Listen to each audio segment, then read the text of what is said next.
Okay, thank you so much, Ms. Keller, for this nice introduction. And it's a pleasure to moderate this very esteemed panel. So today's topic is really we're going to talk about the COVID-19 pandemic and how it impacted the business environment across different geographies, different industries, and to try and see if and when are we expecting to pass by the COVID-19 spillover effect, and what is the new normal for our business environment on the overall. So if you would like, I'll start in the order as the speakers are featured. We're going to start with Mr. Dr. Iqbal. So my first question is, which is going to be for all the panelists. So 1 year and a half down the road after the global COVID pandemic that has affected the way economies function, the way companies function, and how also consumers are behaving today. Do you see, given from, let's say, from your own economic trade organization, did we pass the COVID-19 pandemic's impacts, or we are still amidst it with yet unclear and uncertain times still in front of us? Thank you so much, Anthony and Economic Times, for setting this up. It's very important to understand and also note the social behavior and the consumer sentiment during the whole coronavirus crisis. And as a topic today, we need to understand that the consumers started spending at increased rates in the second quarter of 2021, giving a shift in the next normal what we are looking at. And given the recent surge of the Delta variant, we will be continuing to track changes in the consumer sentiment and behavior as the next normal is continuing to evolve now, what we see. And the consumer spend actually recovered in second quarter of 2021. It was driven by the confluence of increasing vaccination rates. People started getting vaccinated. In India, we had record 1 crore vaccinations in a single day, and a lot of stimulus payments in the US side and various places where social security was strong, and an optimistic outlook towards economic recovery and the general reopening of this economy is what has made this. People have started traveling with a vengeance. As I'm speaking to you today, I am in Central Asia, sitting here, and I can see that the whole world in this part of Central Asia is really, really bubbling with activity, and the consumers' pent-up demand and willingness to spend in some discretionary categories has caused spending to grow at 20 to 30% yearly over year, and we have reached almost 4 to 7% above the pre-COVID-19 levels actually. And while the lower and middle income consumers drove much of this spend increase through this 2021, we now see a change coming primarily from higher income groups now. And the dot-com step change has stuck. E-commerce sales continue to experience outsized growth. Online penetration is approximately 35% above pre-COVID-19 levels. And this e-commerce is showing more than 40% growth over the past 12 months. And at the same time, we are looking at brick and mortar spending on retail categories. They have been staying relatively consistent during this whole period. And there is a disparate recovery across all categories. And I think overall spend growth, retail channels have evolved into clear groups of spending performance. Those from experiencing the continuous, who experience large declines, to those seeing sustained elevated growth, such as spending at home. Spending at home has become a big thing. It's an elevated growth. People ordering food online and items online, consumer goods online. So therefore, there is this loyalty shake-up right now with certain categories, and we are adjusting their behavior. Consumers are adjusting their behavior as we are opening the economy.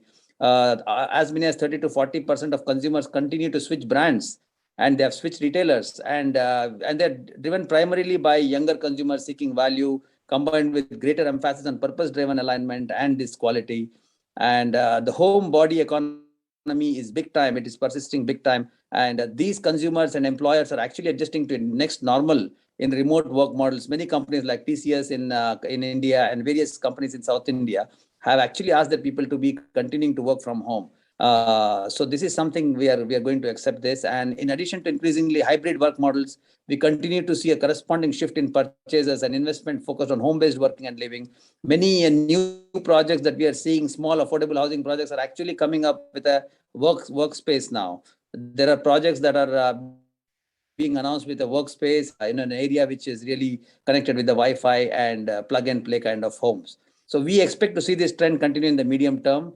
And these exhibits are all based on various data that has been provided and a lot of longitudinal surveys conducted during this time. And I think this kind of response that we are seeing and the overall consumer behavior, we have to be prepared for a kind of new behavior during this, just after this crisis. Thank you, Anthony. Interesting. Excellent. Thanks, Mr. Iqbal. Okay, interesting. So what we're seeing is definitely, yes, a change in consumer behavior, especially as you go into, as you say, it's still we are still on the volatile side of where business is going. With it comes different types of behaviors from consumers. So, Mr. Das, from your side, so you see, since you're exposed to, or let's say, most of your segments are really which we call the early cycle segments. So when things turn down, you said like automotive, like industry, etc. These are early signal industries on where is business going. So from your perspective, as you deal with the automotive sector, industry, etc., how do you see business today? Are we still amidst the COVID pandemic, or we are at, especially as you have new waves of variants, etc. So where you see today business and how you see it, let's say for the next, let's not say for the next years, but at least for the next quarters, where are things going? Yeah, thanks and good afternoon, Anthony and Economic Times. So I think so far as we are concerned, we are in a very low involvement category, and hence it is important to keep your focus, remain on the consumer, and find out ways to grow your business even when things were not so down. Fortunately, in UAE, things have come back or coming back to normal, at least new normal, much faster than many other places, which is a great sign of the vision, the spirit of people, and of course the safety focus that UAE we have seen over the period. So far as we are concerned, I think the way we have seen, first of all, I think I must confirm that nobody can say the pandemic is over even by, no stretch of imagination. So we are probably coming out of the situation and we have to live with the new normal. And what is important is to understand how consumers are changing and possibly will change. And within that, how do you continue to grow? So far as we are concerned, I think UAE has been a tremendous success for us. And I think the changes that we have seen, and I'm sure this will also drive down the line, is safety and people have become even more important today than it was 1 year back. And for people like us, where even before pandemic, market consumption is rather restricted.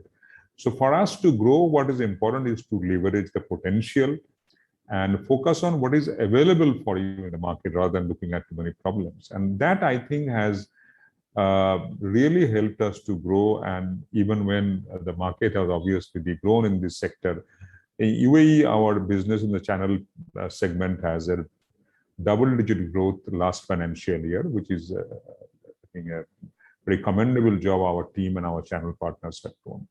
And in this time, and particularly in this part of the geography where we work with channel partners, it is even more important today how you synergize with your channel partner, how we both of you see the world together, see the opportunities together, see the problems together, and see the solutions together. And that way, I think we are very fortunate that we have a strong partner like Al Nabudas here, who has really helped us to see the opportunities and the solutions together, and I think we are growing. As everybody knows, IT is becoming all the more important today, and I think companies like us, like anybody else, have progressed more on digital platform, digital marketing, whatever you call it. But what is important for us is this: our progress in IT area has been, in the last 1 year, probably we did what otherwise would have taken 3 to 5 years. So that is helping us not only to face the today's situation, but also to see how we can continue to grow, grow our business, continue to be closer to the customer, be whatever the situation. And I think that would summarize the way we look at our segment down the line. Thank you. Okay, excellent. Thanks for that. Dr. Dana, from your side, I mean, it's going to be the same question, but if you take, especially also yourself, you're within the steel, oil industry, etc., which are yet also before COVID. These are industries that have faced hard times, and you need to be a pioneer in the market to be able to lead and consolidate and still manage to grow and do your margins. Let's say if you take it pre-COVID and now, more or less, let's say as we weather COVID and go during post-COVID era, how do you see, let's say, Dana Group of companies before and now after COVID? What are the lessons learned, at least from a business environment perspective? Thank you, Anthony, for those very apt questions in today's era, and thank you, Economic Times, for having me here to share my 2 cents on the subject. So, as Anthony, what you have asked us is, what's the difference between pre-COVID and COVID, and now you can say post-COVID, or we don't know how long it's going to stay. So, for us, 2 key issues. We are primarily a manufacturing conglomerate. We have interests in steel and oil and petrochemicals, which is Dana Steel and Dana Lubricants, respectively. So for us, the key challenges which we faced, first and foremost, was the challenge of manpower. And because when the COVID started, we had issues ranging from people getting infected, ranging from manpower getting stuck in their, most of the working population in the Middle East is expat population. So there were people who were stuck, who were not able to come, and there were people who were supposed to go, they were not able to move around. So that was one of the key challenges which we faced as an organization. So what we have done over the year or so is to develop our operational knowledge base and to document it in various kind of SOPs, and to train teams cross-functionally, because that was the only way with which we could come out, because previously it was based on key personnel. We were poorly dependent on certain key personnel who were responsible for their processes, but now we have cross-functional teams. We have a well-documented knowledge base within the company, so which has helped us to tide over this human manpower crisis. So that is one important measure which we have taken, and believe that it has helped us in various ways.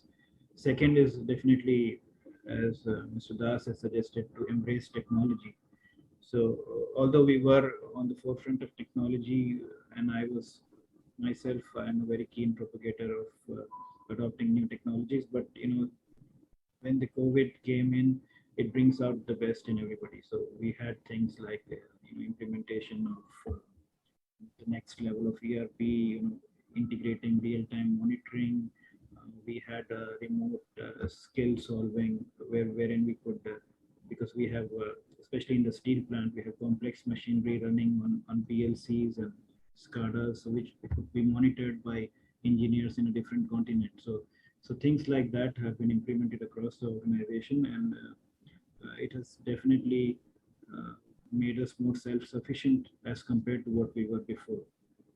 As a very old saying by Sir Charles Darwin, which says it's not the most intelligent of the species, nor the most hardworking, but it's the one who is most adaptive to change. And I believe strongly in what Sir Charles Darwin has said, and we have imbibed that framework in our organization. So we have to adapt with the changing scenario in the industry, in the space, to move forward. So 2 important things. One is on the technology aspect, and another is on the manpower. We still are struggling with the supply chain issues, because especially with a lot of imports coming in, the shipping industry is in a big mess, especially with the freights skyrocketing. So we're still working on ways on how we could solve that, and let's see how it goes from here. Okay, excellent. Thanks, Dr. Dana.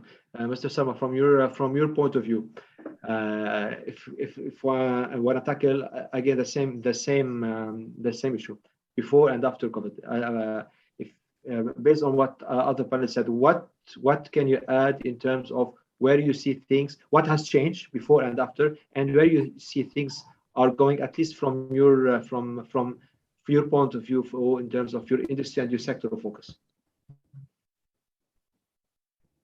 You need to unmute yourself, Mr. Salah. It's you still mute.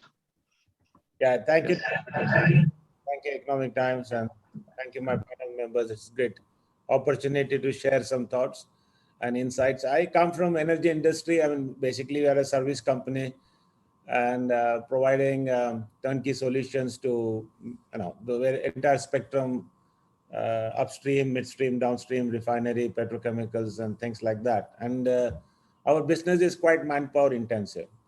So, I mean, because we have to physically build things, so it's not confined to a place, multiple locations, multiple sites. So I think for us, the COVID had a significant disruption, because as Ankur said, that wherever there was manpower, I think we were kind of very restricted. People couldn't come in, people couldn't go out, and all the support system was not functioning normally. So the whole productivity issue and etc. came in. So it was a major disruption during the COVID period. And it continues. I mean, actually, because as you know, most of the countries are still not opened up, and there's a lot of restriction in movement of people. So it continues to impact quite significantly.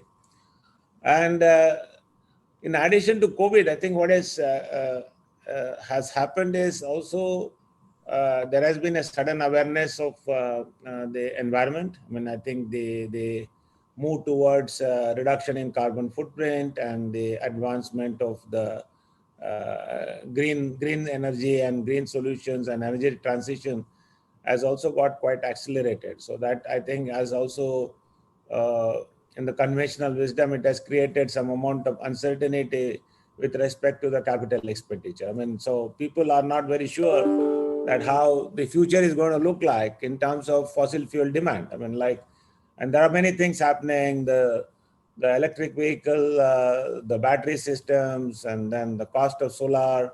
I mean, like even in places like Saudi Arabia, as you know, there have been some major projects announced, or green hydrogen. So there's a shift also taking place. A is that the existing operation is disrupted. B, there is a shift taking place because of the transition of energy or evolution of green energy. And the third thing is, most of the corporate, and all my panel members would be aware that there is a huge focus coming also from the investors community. I mean, the ESG is now becoming much more a dominant factor. I mean, every investor is expecting the corporates to be not only socially responsible, but also be environmentally responsible. So there's also another pressure coming. So I think with all this multi-dimensional factors, the uncertainty in the industry has increased. So what it does is that the capital expenditure are already slowed down, and with the uncertainty, I'm not seeing same amount of capital amount flowing into the projects, and which when this happens, the capacity is already built. There are multiple people who are hungry waiting, and ours is an asset heavy company. So if you don't have work, then you have a lot of overhead cost, and the recovery becomes an issue. So whenever one opportunity comes, everybody is pouncing on it. So competitiveness is increasing. So I think from every aspect, I see that we are going through a pretty tough phase. And I expect this to continue for at least another year or so until the demand picks up, and there is a better clarity in terms of how this transition is going to phase out, and at what pace it is going to phase out. So that's how I see it. But like the other members said, I mean, every crisis presents an opportunity. So I think we'll have to look for those, search for those, and we also focused a lot. And I think a couple of lessons learned from this crisis was that to build resilience, I mean, it is always a known. I mean, it was not something unknown, but how important the working capital is and cash management became much more, that awareness became much more pronounced, because you almost have a standstill situation and you still need to pay your staff, you still need to pay your workers, and you need that cash flow. You can't go to the bank and, increase your debt. So I think working capital management and cash flow management became much more pronounced, and we have been doing that well. And I think that really put an extra emphasis on that.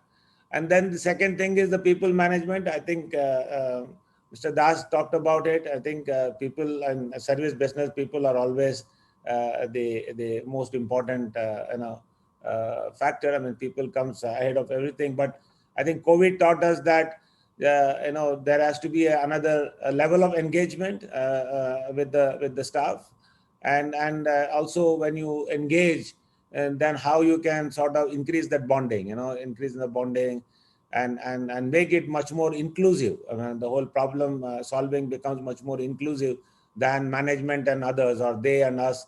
So that disappears. That line becomes much more thinner. I think that was another on the learning on the softer side. And definitely the technology was a great discovery. I think I have to be honest that having this kind of sessions on a virtual platform and connecting with people around the world so efficiently, I think that was something I had not anticipated. I think it has been a huge discovery, and for right reason. So I think adapting to the technology in terms of automation, in terms of remote working, in terms of remote monitoring, etc., has definitely got accelerated. And hopefully that should improve the cost base and effectiveness, and it should lead to some perpetual improvement in the productivity and profitability, I suppose, provided the market improves. These are my thoughts.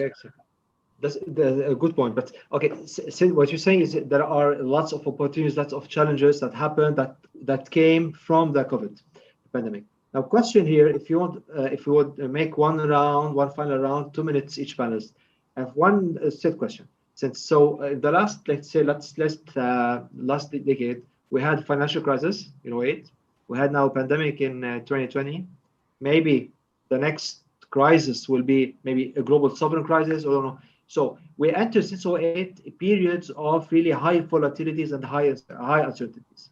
So as we look ahead for maybe more uncertain times, if any, or major shocks, if each one can give us like one major lesson learned, or let's say one advice for the audience, those who are running in the company, etc., what would be the single advice to take into consideration when you grow any business on the longer, when you think long term at least? Let's say if you want to start again with Dr. Iqbal. Yeah, thank you. It's likely this pandemic, it is likely that it will become an endemic because people carry it without knowing or showing symptoms. And some people have diminished immunity that will continue to make them susceptible even post-vaccination. So therefore, combined with the likelihood of waning immunity and emerging variants, we should expect that COVID-19 is a virus that will be with us for a very long haul. And we just have to start to learn to live with it. And I think we don't know really what the required level of herd immunity is to keep COVID-19 out of circulation. But we believe that for some diseases, a much higher level of vaccination is required to keep the disease from breaking out, where it is estimated that 95% of the herd must be vaccinated or immune. Thank you. Okay, thanks. Mr. Das, one advice for business leaders, what would it be for next 10 years? I think people must continue to be the strongest focus area for any business, because it is the people who make it run, people who make it succeed, people who make it fail, people who make it different. And as new challenges come up, it is the people who will give a solution. So how we develop our own people, how you add to their competencies, how you meet their needs, how you address other people's needs will make a difference. That should be my comment. Okay, Dr. Dana? Yeah, Anthony, for me, like the biggest learning has been to 2 A's, I would say. It's to adjust and to adapt. So situations like these, they often bring out the best in all of us. And we get used to a certain framework of working, we get used to a certain normal way of working. And but situations like these, they teach us to adjust and adapt in so many different ways. I'm just giving an example. We were running a factory, everything was going on well. When we saw this, when the pandemic came, we faced manpower issues, we faced supply chain issues. And I think, times like these have helped me, and all the senior management in my organization, to think out of the box, and it has helped us to adjust and adapt to things.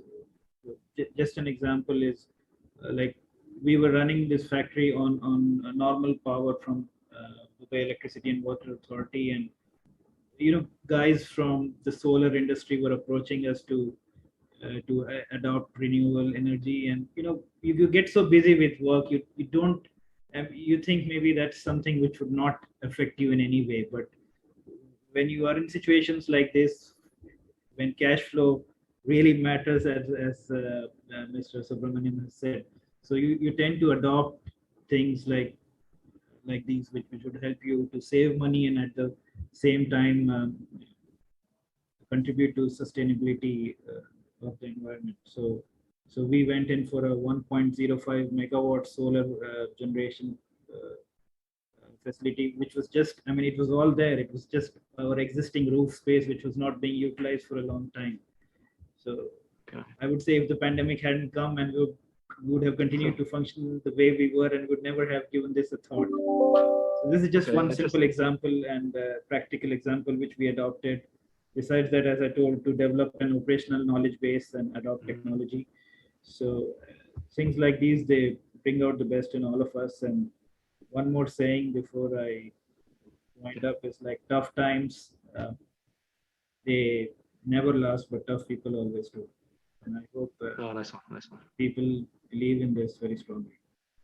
Thank you very much. Well noted and penciled. Thanks very much. Mr. Sarma, last advice? I think I'll just extend what Mr. Dana said. Adapt and change. So basically, my message would be that organization has to be built. We always, again, it's something very basic, nothing new, but the emphasis has to be agility and nimbleness. So it kind of resonates with what Mr. Dana said. Unless you are agile and nimble, you can't sort of adapt and change. So that's, I think, becomes very important. We know that, but I think over a period of time, we tend to ignore that. And a second important aspect which I would like to share is that the technological disruption we have seen in some industries, like it happened in mobiles and telecoms and things like that. But I think going forward, next decade, technology is going to disrupt everyone.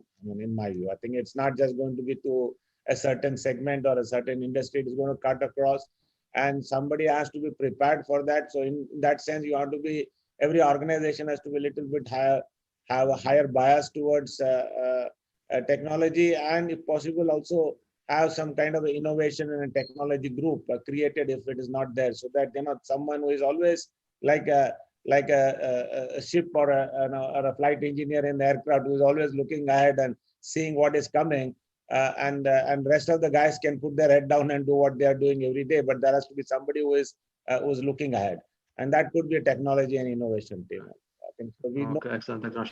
So what you're saying is, don't resist, but embrace change. Yeah. Right. Okay. Excellent. All right. So I think time is up.